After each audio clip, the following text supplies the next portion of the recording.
اللہ نے اس نوجوان کے ہاتھ میں اس کے لیے شفا رکھ دی، کیونکہ شفا دینے والی ذات اللہ کی ہے۔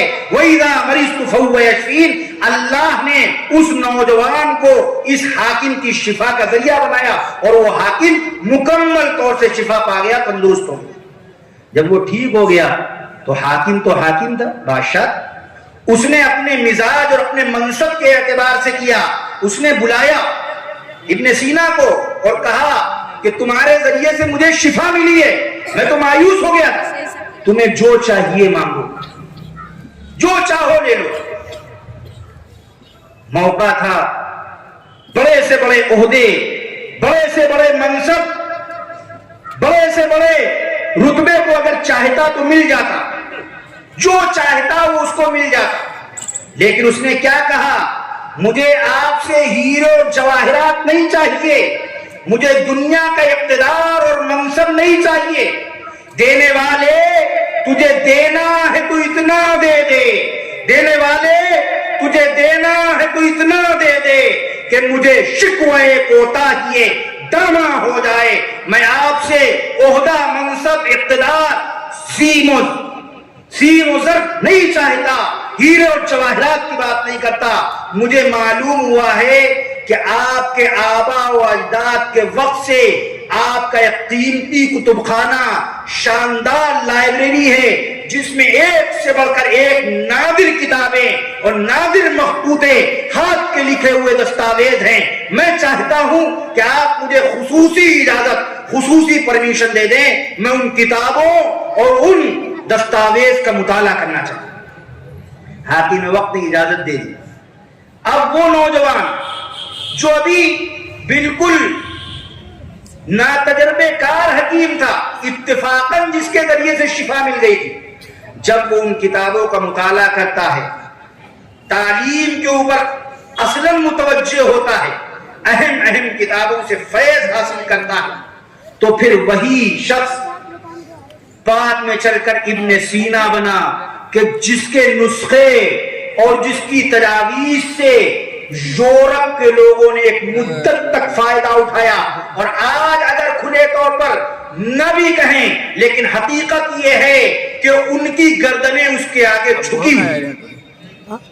وہ بہت بڑا فلسفی بھی بنا، وہ بہت بڑا سائنسداں بھی بنا، اور اس کی کتابوں اور اس کے نسخوں سے ایک دنیا نے فائدہ اٹھایا اور اٹھا رہی۔ تو رہنورد شوق ہے منزل نہ کر قبول، تو رہنورد شوق ہے منزل نہ کر قبول، لیلا بھی ہم نشیں ہو تو محل نہ کر قبول، اے جوئے آپ بڑھ کے ہو دریائے تند و تیز، اے جوئے آپ بڑھ کے ہو دریائے تند و تیز، ساحل تجھے عطا ہو تو ساحل نہ کر قبول۔ میرے عزیزوں، میرے بھائیوں، میری ماں بہنوں، اللہ نے آپ کو اور ہم کو اس دنیا کی قیادت کے لیے پیدا کیا تھا، اس دنیا پر سیادت اور حکومت کے لیے پیدا کیا تھا۔ اللہ نے فرمایا تھا کنتم خیر امت اخرجت للناس تأمرون بالمعروف وتنہون عن المنکر، تم اچھائیوں کا حکم دینے کے لیے پیدا کیے گئے تھے، تم برائیوں سے روکنے کے لیے پیدا کیے گئے تھے۔ حکم کون دیتا ہے؟ حکم حاکم دیتا ہے، حکم وہ دیتا ہے جس کے ہاتھ میں حکومت ہو۔ ہم کو اللہ نے حکومتوں کے لیے پیدا کیا تھا، ہمیں اللہ نے لوگوں کے درمیان عدل و انصاف قائم کرنے کے لیے پیدا کیا تھا۔ کونوا قوامین بالقسط ہمارا منصب تھا، ہم نے سارے منصب بھلا دیے اور کاسے گدائی لے کر ادھر ادھر پھر رہے ہیں۔ کیوں؟ اس لیے کہ ہم نے محمد صلی اللہ علیہ وسلم کی تعلیمات سے کنارہ کشی اختیار کی، ہم نے دین اسلام سے دوری اختیار کی، ہم نے آگے بڑھنے کے، ترقی پانے کے جو راستے تھے ان راستوں سے کنارہ کشی اختیار کر لی۔ نتیجہ یہ ہے کہ آج ہم ذلیل ہو رہے ہیں۔ اے غلام شہ کونین سوار اپنا عمل، اے غلام شہ کونین سوار اپنا عمل، آئینہ وقت کا پھر تجھ سے دلا مانے۔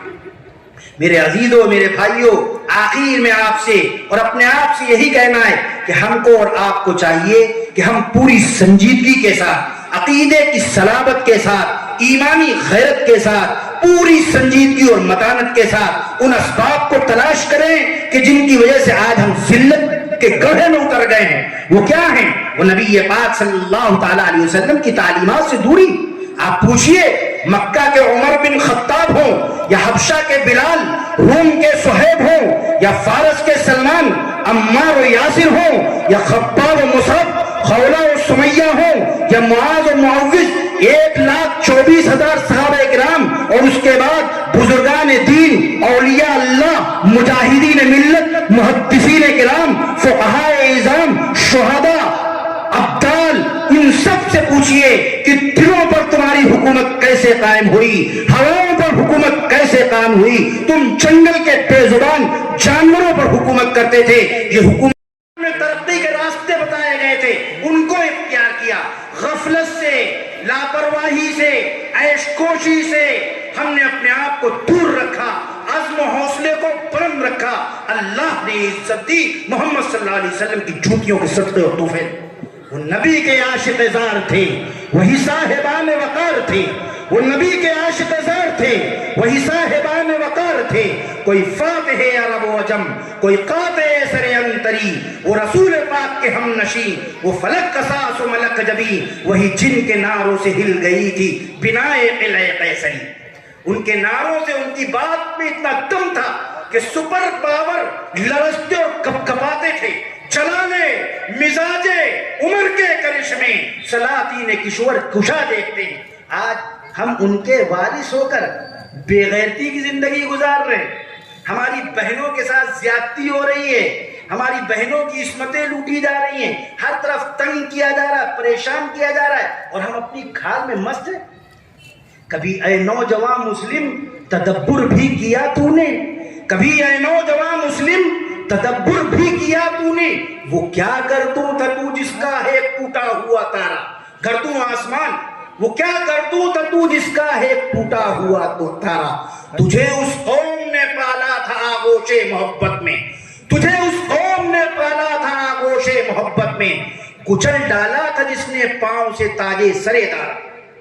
میرے عزیزوں، میرے بھائیوں، ہم کو اور آپ کو پوری سنجیدگی کے ساتھ خالی سن کر چلے نہیں جانا ہے، بلکہ یہ پیغام لے کر جانا ہے کہ انشاءاللہ ہم عزتوں کے ذرائع کی طرف متوجہ ہوں گے، قرآن اور نبی کی تعلیمات کی طرف متوجہ ہوں گے. اللہ تبارک و تعالی کہنے سننے سے زیادہ عمل کی توفیق عطا فرمائے. وآخر دعوانا الحمدللہ رب العالمین.